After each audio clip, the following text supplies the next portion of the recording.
Hello everyone, welcome back to the Food Tech Online. So in today's session, we are going to cover another very important topic of your food science and technology syllabus of CUET PG 2025 examination.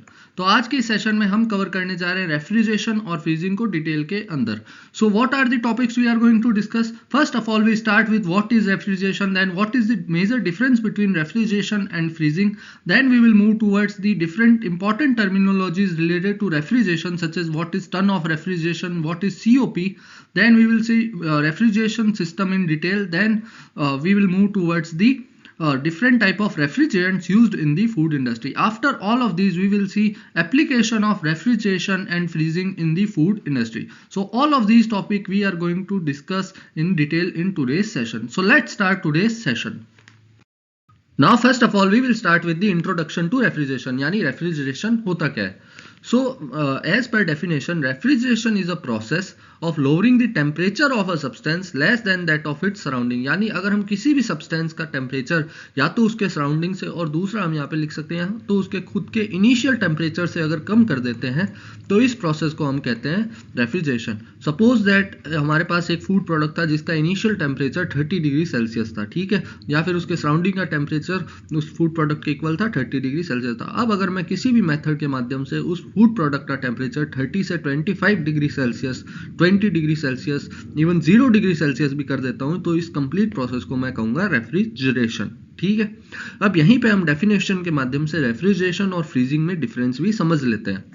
तो अगर मैं freezing की बात करूं तो freezing is a process of lowering the temperature of a substance less than that of its freezing point. यानी अगर हम किसी भी फूड प्रोडक्ट या सब्सटेंस का टेम्परेचर उसके फ्रीजिंग पॉइंट से बिलो कर देते हैं तो इस प्रोसेस को हम कहते हैं फ्रीजिंग। ठीक है, अब फॉर एग्जांपल अगर किसी भी फूड प्रोडक्ट का temperature freezing point -8 degree Celsius है तो अगर मैं उसके टेम्परेचर को -5 डिग्री, -3 डिग्री सेल्सियस तक भी लो करूंगा तो वो हमारा रेफ्रिजरेशन में काउंट होगा। लेकिन अगर उसका टेम्परेचर मैंने -8 डिग्री या उससे कम कर दिया तो इस कंडीशन को हम कह देंगे कि now the freezing process is started in the food product. ठीक है, अब इस फ्रीजिंग और रेफ्रिजरेशन का में जो हम फूड प्रोडक्ट रखते हैं, सब्सटेंस रखते हैं, उसमें कुछ कैरेक्टरिस्टिक चेंजेस भी होते हैं। जैसे कि अगर किसी फूड प्रोडक्ट में आइस क्रिस्टल फॉर्मेशन हो रही है, ठीक है, या फिर अगर मान लो मैंने कोई लिक्विड रखा, मैंने फ्रूट जूस रखा फ्रीजिंग सिस्टम के अंदर, तो उसमें क्या होगा, धीरे धीरे आइस क्रिस्टल फॉर्मेशन होनी शुरू हो जाएगी, ऑब्वियसली क्योंकि हमने उसका टेम्परेचर उस सब्सटेंस के फ्रीजिंग पॉइंट से लो किया है, इस वजह से वहां पे आइस क्रिस्टल फॉर्मेशन होगी, वो फूड प्रोडक्ट धीरे धीरे सॉलिडिफाई हो जाएगा। ठीक है, तो जो फ्रीजिंग प्रोसेस होती है इसका जो हमारा कैरेक्टरिस्टिक होता है वो होता है हमारे जो फूड प्रोडक्ट है उसके अंदर आइस क्रिस्टल फॉर्मेशन शुरू हो जाती है और लॉन्ग टाइम फ्रीजिंग के अंदर वो सॉलिडिफाई हो जाता है, या फिर उसका जो टेक्सचर है वो मेंटेन नहीं रहता है ओरिजिनल टेक्सचर के। ठीक है, वहीं अगर हम रेफ्रिजरेशन की बात करें तो रेफ्रिजरेशन के अंदर जो ओरिजिनल स्टेट होती है या फिर ओरिजिनल जो टेक्सचर होता है किसी भी फूड प्रोडक्ट का वो मेंटेन रखता है। अगर मैं उसी फ्रूट जूस को रेफ्रिजरेशन के अंदर रखता तो इस कंडीशन के अंदर जो उसका हमारा सॉलिडिफिकेशन है वो स्टार्ट नहीं होता, वो फ्रूट जूस ठंडा जरूर हो जाता लेकिन वो लिक्विड फॉर्म अपनी मेंटेन रखता है। उसके ऐसी कोई भी फ्रूट वेजिटेबल हम रेफ्रिजरेशन में रखेंगे तो उसका टेक्सचर में कोई चेंज नहीं आएगा, वो उतने ही स्मूथ बने रहेंगे या फिर पल्पी बने रहेंगे इनसाइड से। ठीक है, तो ये मेजर डिफरेंस है हमारा रेफ्रिजरेशन और फ्रीजिंग के अंदर। अब अगर हम बात करें कुछ टर्मिनोलॉजीज की जो रेफ्रिजरेशन प्रोसेस से रिलेटेड है, तो सबसे पहले हमारे पास जो टर्म आ रही है वो है टर्न ऑफ रेफ्रिजरेशन। अब आप सबको मैंने बताया कि रेफ्रिजरेशन एक प्रोसेस है। अब हर प्रोसेस को एक तरह से मेजर करने के लिए उसके इम्पैक्ट को हमें एक फिजिकल या प्रैक्टिकल यूनिट की जरूरत होती है। तो रेफ्रिजरेशन को अगर हमें एक्सप्रेस करना है या मेजर करना है तो इसके लिए हमें जो प्रैक्टिकल यूनिट हमारे पास है वो है टर्न ऑफ रेफ्रिजरेशन। अब टर्न ऑफ रेफ्रिजरेशन होता क्या है वो समझते हैं from the definition. So turn of refrigeration is the amount of refrigeration effect produced by a uniform melting of 1 ton of the ice at 0 degree Celsius in 24 hour। अब इसको समझते हैं कहना क्या चाह रहे हैं। मान लो मेरे पास एक रूम है, ठीक है, अब इसके अंदर मैंने 1 टन ऑफ आइस का एक आइस ब्लॉक रख दिया है, ठीक है, 1 टन आइस का क्यूब रख दिया है। ठीक है, अब क्या होगा, अब ये जो आइस है ये क्या करेगी, इस रूम की हीट को एब्जॉर्ब करेगी। ठीक है, क्योंकि आप सबको पता है जो हीट है वो हाई टेम्परेचर से लो टेम्परेचर की तरफ मूव करती है। तो मान लो अगर इस रूम का टेम्परेचर 10 डिग्री या 30 डिग्री सेल्सियस है, तो ये आइस क्या करेगी, इस रूम के जो 30 डिग्री सेल्सियस है उस टेम्परेचर से हीट को एब्जॉर्ब करना शुरू करेगी। ठीक है, और खुद क्या होगी, खुद मेल्ट होगी इस हीट को एब्जॉर्ब करके। ठीक है, और इससे क्या होगा, जो रूम का जो टेम्परेचर है वो तो होगा कम और आइस का टेम्परेचर धीरे धीरे बढ़ेगा। ये तो कॉन्सेप्ट आपको सिंपल सा पता ही है। ठीक है, तो अब क्या होगा, क्योंकि ये आइस के मेल्ट होने के कारण, इसके रूम से हीट एब्जॉर्ब करने के कारण ये जो रूम है ये कूल हो रहा है। ठीक है, तो हम क्या कहेंगे, ये जो आइस है इस रूम के अंदर कूलिंग इफेक्ट कॉज कर रही है। इसी कूलिंग इफेक्ट को हम रेफ्रिजरेशन इफेक्ट भी कह सकते हैं। तो अब अगर हमें टन ऑफ रेफ्रिजरेशन की स्टैंडर्ड वैल्यू चाहिए तो हम क्या कहेंगे, इस 1 टन ऑफ आइस को मेल्ट होने के लिए 0 डिग्री सेल्सियस टेम्परेचर और 24 आवर के अंदर ये कितना ज़्यादा कूलिंग इफेक्ट कॉज करती है, यानी इस सराउंडिंग का जो टेम्परेचर है उसको कितना ज़्यादा कूल डाउन कर देती है, इसको हम कहते हैं टन ऑफ रेफ्रिजरेशन। अब इसकी हमने वैल्यू भी कैलकुलेट कर रखी है। अब इसकी वैल्यू 3 फॉर्म में आपसे एग्जाम में पूछी जा सकती है। सबसे पहली तो आपकी फॉर्म है 232.6 किलो जूल पर मिनट की फॉर्म में। ठीक है, और जो एक्चुअल हमारी जो टन ऑफ रेफ्रिजरेशन की वैल्यू होती है वो होती है 210 किलो जूल पर मिनट। ओके, तो आपके लिए एग्जाम के लिए पॉइंट ऑफ व्यू से ये वाली वैल्यू आपको याद होनी चाहिए कि अगर आपके टन ऑफ रेफ्रिजरेशन की वैल्यू बताओ तो 210 किलो जूल पर मिनट।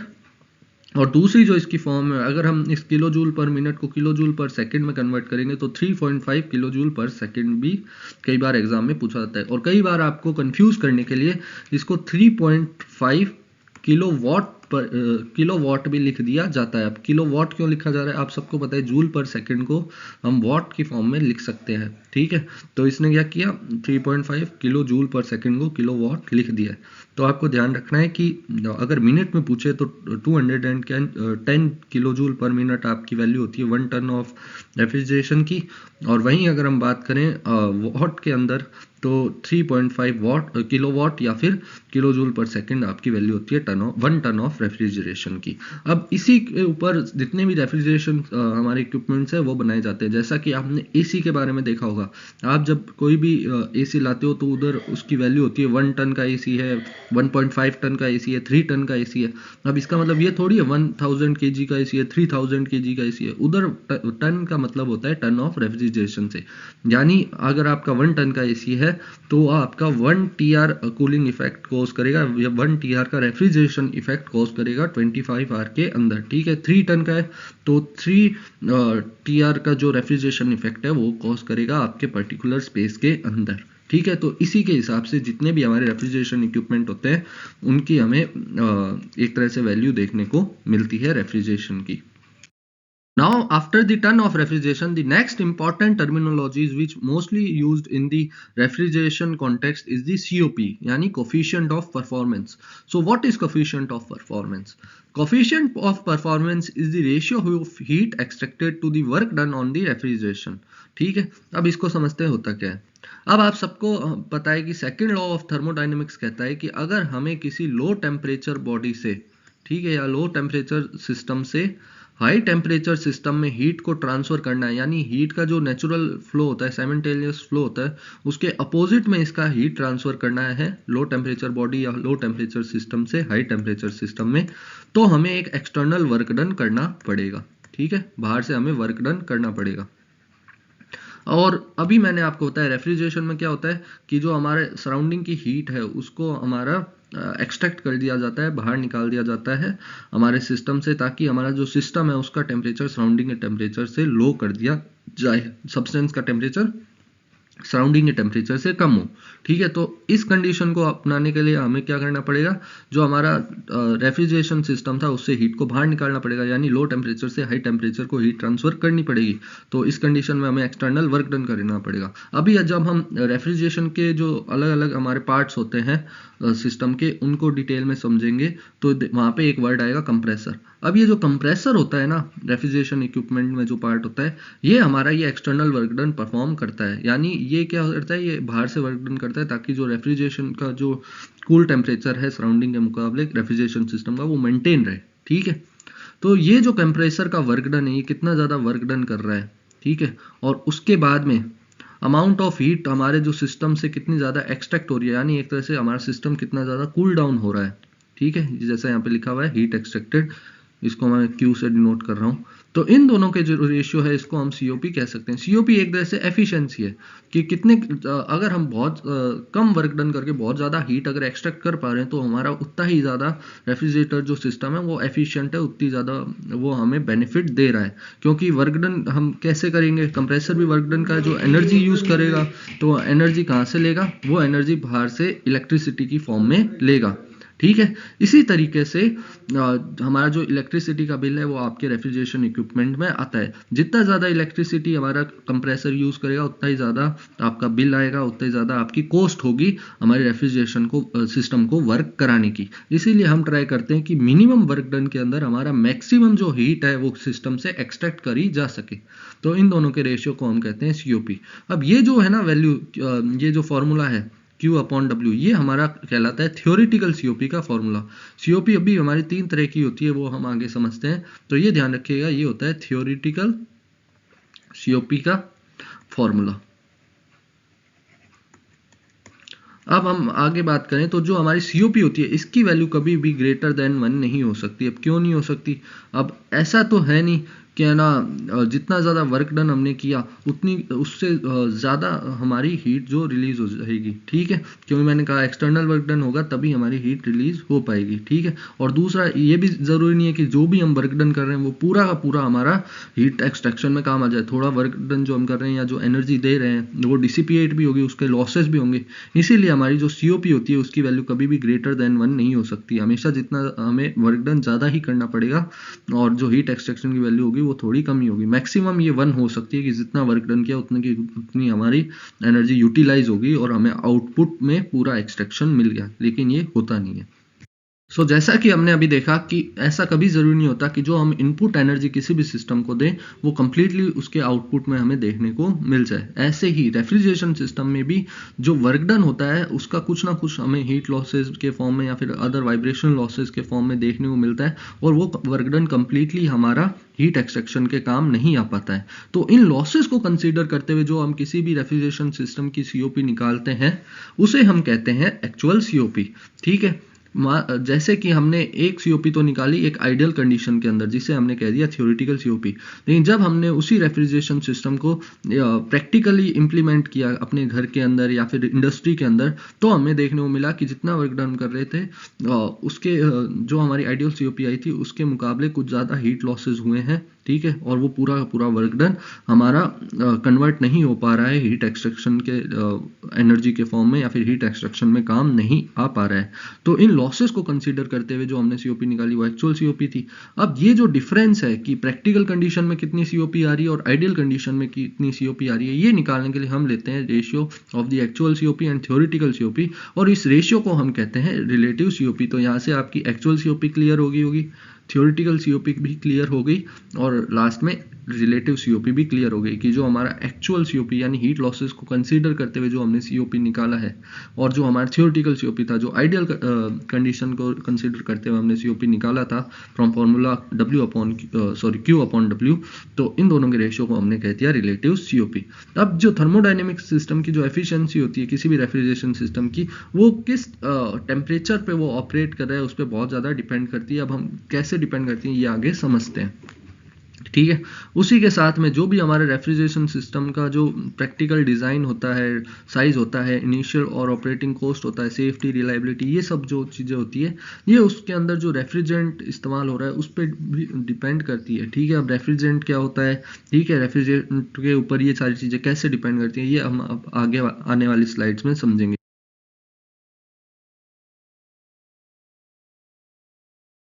नाउ अब हम समझते हैं रेफ्रिजरेंट्स क्या होता है। रेफ्रिजरेंट्स वह फ्लूइड होता है जो कि हम एक पूरे रेफ्रिजरेशन सिस्टम में कंटिन्यूसली फ्लो कराते रहते हैं, और इस फ्लूइड का काम होता है कि जिस सेक्शन को हमें ठंडा करना है वहां से ये हीट को एब्जॉर्ब करता है और सराउंडिंग में जाके उस हीट को ये रिलीज कर देता है। जैसा कि हमने देखा था आइस वाले एग्जाम्पल में कि किस तरह से आइस ने उस रूम की सारी हीट को अपने अंदर एब्जॉर्ब कर लिया था और वो मेल्ट डाउन हो गई थी। तो कुछ वैसे ही काम रेफ्रिजरेंट करता है। ये हमारे जो हमारा सेक्शन है जिस जिसमें से हमें हीट निकालनी है वहाँ से हीट को एब्जॉर्ब करेगा, और जहाँ पे हमें हीट को रिलीज करना है या सराउंडिंग में अगर हीट को रिलीज करना है तो वो उस जगह पे जाके उस हीट को रिलीज कर देगा। इस तरीके से कंटिन्यूसली एक साइकिल में मूव करता रहता है, जिससे हमारा जो रेफ्रिजरेशन सिस्टम है उसका टेम्परेचर लो मेंटेन रखा जा सके। अब इस रेफ्रिजरेंट के लिए भी काफ़ी सारी प्रॉपर्टीज़ की हमें डिमांड होती है। इस रेफ्रिजरेंट में जो फ्लूइड यूज़ होता है या केमिकल यूज़ होता है उसके लिए, जैसे कि उसका लो बॉइलिंग पॉइंट होना चाहिए। उसके अलावा वो जो रेफ्रिजरेंट है वो हमारा इजीली वेपराइज हो जाना चाहिए, और उसके बाद में इजीली कंडेंस भी हो जाना चाहिए, नॉन टॉक्सिक होना चाहिए, बहुत और भी बहुत सारी प्रॉपर्टीज होती है। कुछ केमिकल्स के नाम यहाँ पे दे रखे हैं जो कि एज अ रेफ्रिजरेंट यूज किए जाते हैं, जिनमें सबसे इंपॉर्टेंट है आपका अमोनिया। उसके अलावा जो CFC होते हैं ये भी रेफ्रिजरेंट की तरह यूज किए जाते हैं, क्लोरोफ्लोरोकार्बन्स इन दी इंडस्ट्री। CFC के भी अलग अलग आपको यहाँ पे रेफ्रिजरेंट नेम दे रखे हैं, जैसे R12 R22, जिसके हमारे पास हमें देखने को मिल रहा है CCl2F2 CHClF2। ये सारे अलग अलग तरह के रेफ्रिजरेंट है जो इंडस्ट्री में यूज किए जाते हैं। कॉमनली आपको सिर्फ दो नाम याद रखने हैं कि एक तो अमोनिया रेफ्रिजरेंट का जो कि मोस्टली यूज किया जाता है, और दूसरा CFCs के अलग अलग केमिकल कंपाउंड्स भी रेफ्रिजरेंट की तरह यूज किए जाते हैं।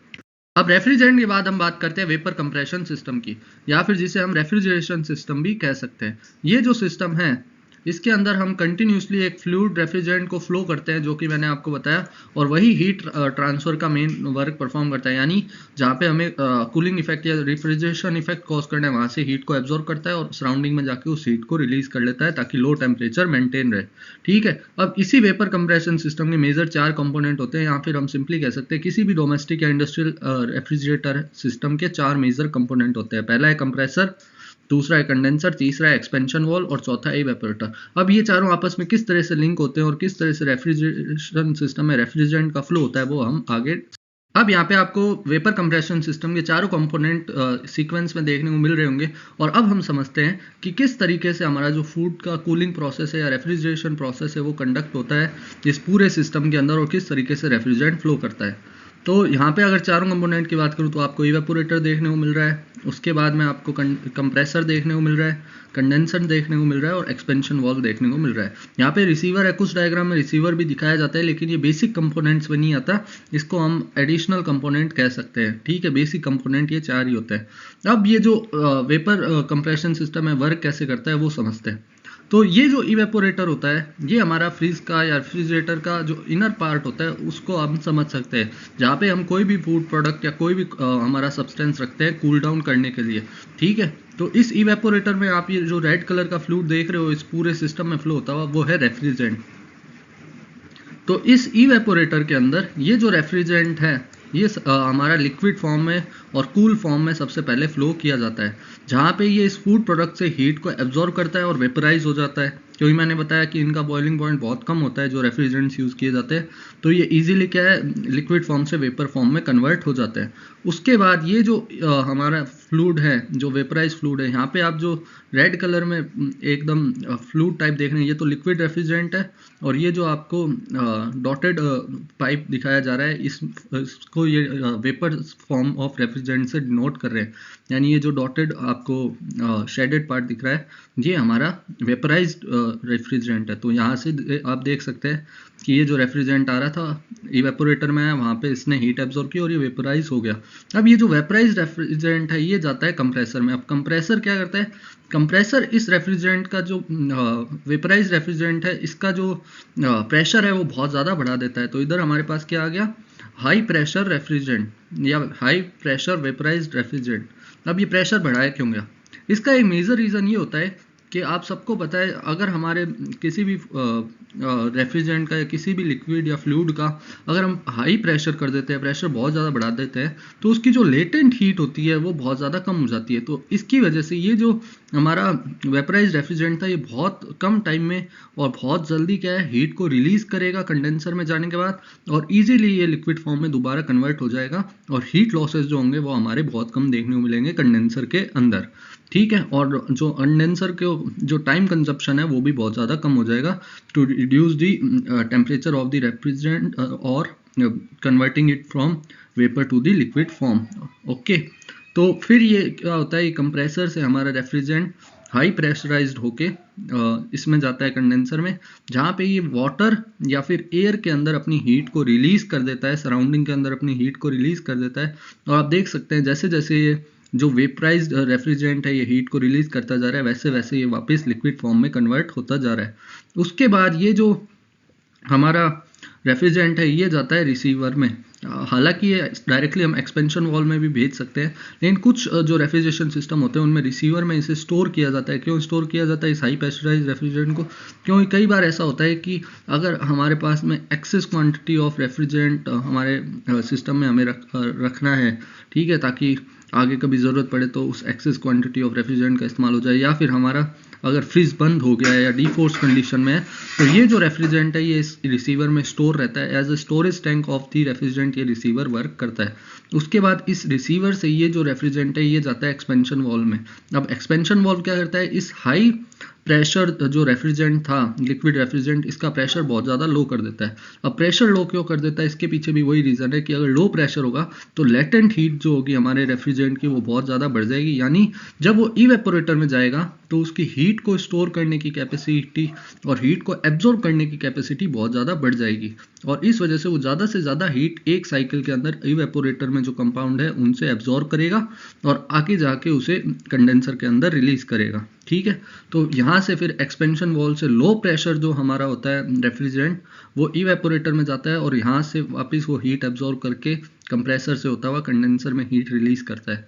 तो इस तरीके से एक पूरा साइकिल आपको यहाँ पे घूमता हुआ देखने को मिल सकता है, मिल जाता है। ठीक है, और वहाँ पे आप अब दो चीज़ें ध्यान रखिएगा, क्योंकि एक्सपेंशन वॉल प्रेशर को लो कर रहा है तो कई बार पूछा जाता है लो प्रेशर कंपोनेंट्स कौन सा होता है रेफ्रिजरेशन सिस्टम का, तो वो तो हो गया हमारा इवेपोरेटर, और जो हाई प्रेशर कंपोनेंट होता है हमारा वो होता है हमारा कंडेंसर, क्योंकि यहाँ पे जो लिक्विड आता है जो हमारा रेफ्रिजरेंट आता है वो हाई प्रेशराइज्ड वेपर फॉर्म में आता है। ठीक है, और उसके बाद में बात करें एक टर्म आती है हार्ट ऑफ रेफ्रिजरेशन सिस्टम। तो हार्ट ऑफ रेफ्रिजरेशन सिस्टम क्या जाता है कंप्रेसर को, क्योंकि कंप्रेसर ही वह डिवाइस है जो कि जो पूरा हमारा रेफ्रिजरेंट है इसको फ्लो करने के लिए एनर्जी प्रोवाइड करता है पूरे रेफ्रिजरेंट सिस्टम में कंटिन्यूसली, और साथ में यही जो प्रेशर डिफरेंस है या प्रेशर जो मेंटेनेंस है किसी भी रेफ्रिजरेशन सिस्टम में बना के रखता है। जैसे कि कंडेंसर में हाई प्रेशर चाहिए तो वो यही मेंटेन करता है।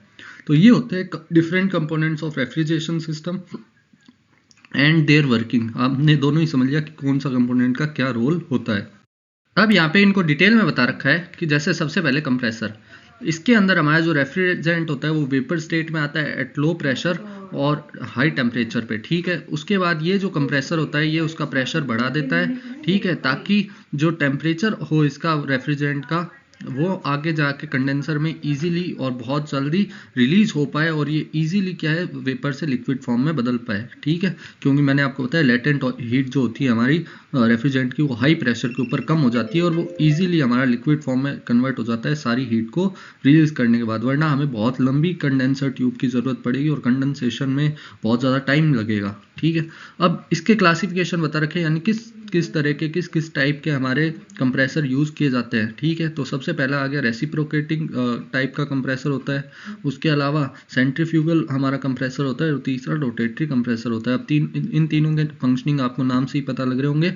रेसिप्रोकेटिंग में आपको पिस्टन और चैम्बर वाला आपको वर्किंग देखने को मिलेगा। ठीक है, उसके बाद में सेंट्रीफ्यूगल जो हमारा कंप्रेसर होगा इसके अंदर इम्पिलर की मदद से हमारा सर्कुलेशन इंश्योर किया जाएगा। उसी तरीके से हमारा तीसरा है रोटेटरी। तो इन तीन तरह के हमारे कंप्रेसर के साथ में कंप्रेसर की मदद से हमारे फ्लूइड का कंटिन्यूस फ्लो बनाया जाता है किसी भी रेफ्रिजरेशन सिस्टम के अंदर।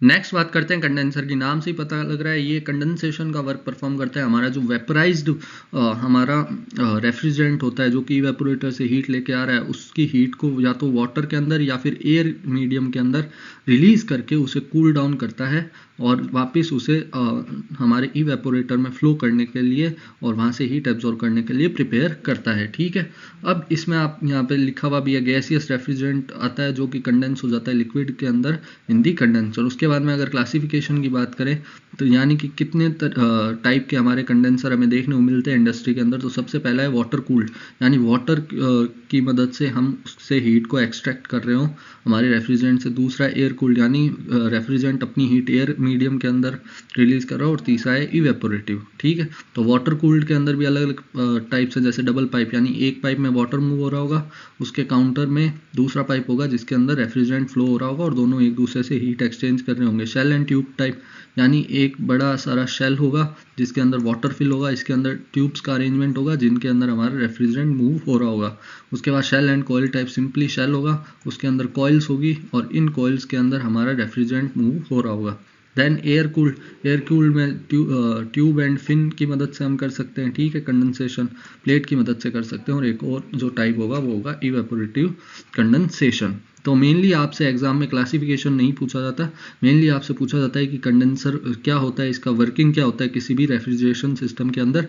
और ये ध्यान रखिएगा कंडेंसर के अंदर हमेशा हाई प्रेशराइज्ड हमारा वेपर रेफ्रिजरेंट ही आता है, यानी जो भी हमारा रेफ्रिजरेंट आएगा कंडेंसर के अंदर उसका प्रेशर हमेशा हाई होना चाहिए, तभी वह बहुत कम टाइम के अंदर अपनी सारी हीट एनवायरनमेंट में रिलीज कर पाएगा और जो हमारा एफिशिएंसी है रेफ्रिजरेशन की उसे इंश्योर कर पाएगा। नेक्स्ट बात करते हैं एक्सपेंशन वाल्व। एक्सपेंशन वाल्व का मतलब मैंने आपको बता ही दिया, जब हमारा हाई प्रेशराइज्ड लिक्विड रेफ्रिजरेंट जो कि कंडेंसर से बाहर आता है उसे हमें इवेपोरेटर में भेजना होता है, तो हमें उसका प्रेशर लो करना होता है ताकि वो ज़्यादा से ज़्यादा हीट जो है वो हमारे फूड प्रोडक्ट्स या फिर अदर कंपाउंड से एब्जॉर्ब कर पाए इवेपोरेटर के अंदर, क्योंकि उसकी लेटेंट हीट बढ़ जाती है प्रेशर रिलीज करने से, ठीक है। तो इसी वजह से हम एक्सपेंशन वाल्व का इस्तेमाल करते हैं, जो कि सारा प्रेशर जो होता है या फिर मोस्ट ऑफ द प्रेशर जो हमारे रेफ्रिजरेंट का होता है उसे रिलीज कर देता है एनवायरनमेंट के अंदर। अब बात करते हैं इवेपोरेटर की। इवेपोरेटर बहुत ही इंपॉर्टेंट पार्ट होता है किसी भी रेफ्रिजरेटर का, ठीक है। और जो भी आप फ्रिज देखते हैं, रेफ्रिजरेटर देखते हैं घरों के अंदर, उसके अंदर जो भी इनर वाला पार्ट होता है जहाँ पे प्रोडक्ट कूल डाउन होता है, वो पूरा इनर जो पोर्शन होता है, इंटीरियर होता है किसी भी फ्रिज का, वो सब इवेपोरेटर का ही पार्ट होता है, ठीक है। अब यहाँ पे देखें, liquid refrigerant vaporises to a gaseous state, यानी लिक्विड रेफ्रिजरेंट आ रहा था जो हीट एब्जॉर्ब करके गैसियस स्टेट में चेंज हो जाता है, ठीक है। Change of state requires latent heat which is extracted from surrounding. वही बात है, सराउंडिंग से हीट एब्जॉर्ब करेगा, ठीक है, और अपनी लेटेंट हीट इंक्रीज करेगा, ठीक है। और उस लेटेंट हीट के एब्जॉर्प्शन के कारण ये जो हमारा रेफ्रिजरेंट है ये हमारा लिक्विड से वेपराइज हो जाएगा। इसके भी अलग अलग टाइप होते हैं, जैसे डायरेक्ट एक्सपेंशन, इनडायरेक्ट एक्सपेंशन। उसके बाद में हमारा आ जाएगा based on type, bare pipe, fin tube, plate type, based on for direct expansion, flooded. तो ये अलग अलग तरह के एक्सपेंशन या के बेसिस पे इवेपोरेटर को क्लासीफाई किया गया है। ये क्लासिफिकेशन भी जैसा कि मैंने आपको बताया आपके लिए ज़्यादा इंपॉर्टेंट नहीं है, आपको इसका वर्किंग पता होना चाहिए। नेक्स्ट बात करते हैं आपकी application of refrigeration in food processing, यानी जो फूड प्रोसेसिंग होती है उसके अंदर रेफ्रिजरेशन का मेन फंक्शन क्या होता है। ये तो बहुत सिंपल सी टॉपिक है, आपको जनरली पता ही है कि storage of raw fruit and vegetables के लिए रेफ्रिजरेशन बहुत ज़्यादा ज़रूरी होता है। ग्रोथ ऑफ बैक्टीरिया और रेट ऑफ एंजाइमेटिक प्रोसेस होती है वो बहुत ज़्यादा कम हो जाती है लो टेम्परेचर के ऊपर, और this happens in reducing the spoilage and improving the shelf life of food. यानी स्टोरेज और जो शेल्फ लाइफ एनहांसमेंट है उसके लिए हमें रेफ्रिजरेशन की बहुत ज़्यादा ज़रूरत होती है। उसके बाद फिश की अगर हम बात करें तो icing of fish, long term preservation of fish require cleaning, processing and freezing. तो इसमें भी रेफ्रिजरेशन या फिर फ्रीजिंग का बहुत इंपॉर्टेंट रोल होता है। मीट और पोल्ट्री में आप सबको पता है वही बात हो जाएगी कि इसमें बैक्टीरियल ग्रोथ को रोक लेता है ये। उसके अलावा जो भी एंजाइमेटिक प्रोसेस या डिग्रेडेशन ऑफ वेरियस न्यूट्रिएंट होते हैं, जैसे प्रोटीन डिग्रेडेशन प्रोटियोलाइसिस से या लाइपोलाइसिस से जो एंजाइम्स कोज करते हैं, उन सब प्रोसेसेस को बहुत ज़्यादा कम कर देता है।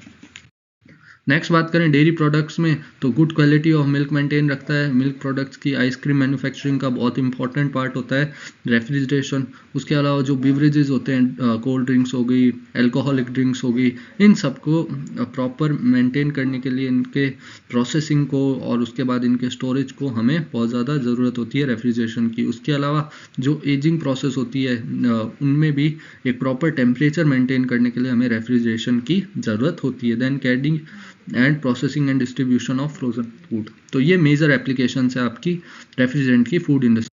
अब बात करें कि ऐसे कौन से ट्रीटमेंट है जो कि हम फ्रीजिंग से पहले हमें किसी भी फूड प्रोडक्ट के करने चाहिए ताकि जो फ्रीजिंग के दौरान उसमें डिटोरेटिव चेंज आता है, यानी उसकी जो हम कह सकते हैं एक तरह से डिस्ट्रक्शन होता है उसका फूड प्रोडक्ट का, वो कम से कम किया जा सके। ठीक है, तो इसमें पहला है ब्लांचिंग। ब्लांचिंग आप सबको पता है कि जो हमारे पेरोक्सीडेजेज, उसके बाद में पैक्टिनेजेस जो एंजाइम है, इन सबको डीएक्टिवेट करने के लिए हम फ्रूट को around 75 to 80 degree Celsius temperature पे 2 to 5 मिनट तक बॉईल करते हैं, जिससे उसके अंदर ये सारे एंजाइम डीएक्टिवेट हो जाते हैं और उसकी माइक्रोबियल नंबर भी रिड्यूस हो जाता है, जिसकी वजह से उसका जो डिग्रेडेशन है टाइम बहुत जल्दी नहीं हो पाता है और उसके जो ओरिजिनल टेक्सचर और स्टेट है वो मेंटेन रहती है। उसके अलावा हम एस्कॉर्बिक एसिड में डिप भी कर सकते हैं हमारे फ्रूट्स वेजिटेबल्स को, या फिर सल्फर डाइऑक्साइड का भी इस्तेमाल कर सकते हैं ताकि उसकी जो रिड्यूसिंग ब्राउनिंग है वो ना हो और डिसकलरेशन हो।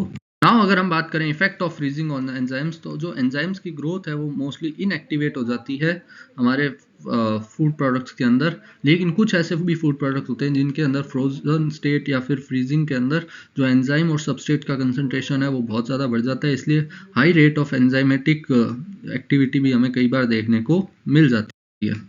देन अगर हम बात करें effect of freezing on micro organism, तो मोस्ट ऑफ दी जो माइक्रो ऑर्गेनिज्म है उनकी ग्रोथ रुक जाती है वेरी लो टेम्परेचर पे, यानी अगर हम -18 डिग्री सेल्सियस या उससे कम पे भी उन्हें स्टोर करेंगे तो वो फ्रोजन कंडीशन में फूड प्रोडक्ट बहुत लंबे टाइम तक हमारे हम कह सकते हैं स्पॉइलेज से प्रिवेंट हम उन्हें कर सकते हैं, क्योंकि जो हमारे बैक्टीरिया होते हैं उनको एक सर्टेन टेम्परेचर चाहिए होता है ग्रोथ के लिए।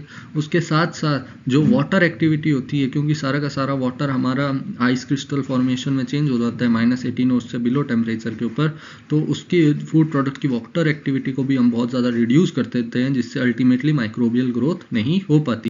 अब अगर हम फूड प्रोडक्ट के ऊपर इफेक्ट ऑफ फ्रीजिंग की बात करें, तो बहुत सारे जो फूड प्रोडक्ट होते हैं उनका हमें शार्प फ्रीजिंग पॉइंट्स नहीं देखने को मिलते हैं, लेकिन ये जो फ्रीजिंग पॉइंट होता है हर फूड प्रोडक्ट का, वो मेनली डिपेंड करता है उसके अंदर वाटर कंटेंट कितना है, उसका सेल कंपोजिशन कितना है, खासकर उसके अंदर फैट कंटेंट कितना है। ठीक है, उसके बाद में रैपिड फ्रीजिंग की अगर हम बात करें, तो अगर हम रैपिड फ्रीजिंग कर रहे हैं, स्टोरेज कर रहे हैं विदाउट फ्लक्चुएशन इन टेम्परेचर, यानी कांस्टेंट टेम्परेचर पे उसको स्टोर कर रहे हैं। ठीक है, उसके अलावा अगर उसके अंदर स्मॉल इंट्रासेलुलर आइस क्रिस्टल यानी small size of ice crystal हमें देखने को मिल रहे हैं, तो ऐसी कंडीशन में हम जो फूड प्रोडक्ट का जो डैमेज है वो मिनिमम कर सकते हैं। अगर स्लो रेट ऑफ फ्रीजिंग होती है तो फूड प्रोडक्ट के अंदर जो कॉन्स्टिट्यूएंट्स का डैमेज है या सेल डैमेज है वो बहुत ज़्यादा हमें देखने को मिलता है। ठीक है, तो इन सब कंडीशंस को फॉलो करके हम सेल मेम्ब्रेन डैमेजेस को बहुत ज़्यादा कम कर सकते हैं किसी भी फूड प्रोडक्ट के अंदर, और उसकी जो शेल्फ लाइफ है उसे इजीली बढ़ा भी। So this is all about refrigeration and freezing we discussed in today's session। हमने शुरू किया था कि रेफ्रिजरेशन क्या होता है, देन हमने समझा कि रेफ्रिजरेशन और फ्रीजिंग का डिफरेंस क्या होता है, then we will move towards the important terminologies such as what is ton of refrigeration, then we will discuss what is COP. देन हमने पूरा रेफ्रिजरेशन सिस्टम या फिर वेपर कंप्रेशन सिस्टम को समझा और उसमें देखा कि रेफ्रिजरेंट का डिफरेंट जो 4 मेजर बेसिक कंपोनेंट्स थे किसी भी रेफ्रिजरेंट के, उनके रोल क्या है, उनका फंक्शनिंग क्या है, किस तरीके से वो पूरा एक रेफ्रिजरेशन साइकिल को कंडक्ट करते हैं और रेफ्रिजरेटर की वर्किंग को इंश्योर करते हैं। देन हमने देखा effect of different refrigerants and freezing processes on different food product, और ये भी देखा कि किस तरीके से हम जो इफेक्ट ऑफ फ्रीजिंग है या फिर डैमेज है किसी भी फूड प्रोडक्ट का फ्रीजिंग के कारण उसे रोक सकते हैं, उसके क्या क्या तरीके हैं। सो ये सब आज के हमने इस सेशन में डिस्कस किया, and I hope this session will be helpful for you, and thank you for listening।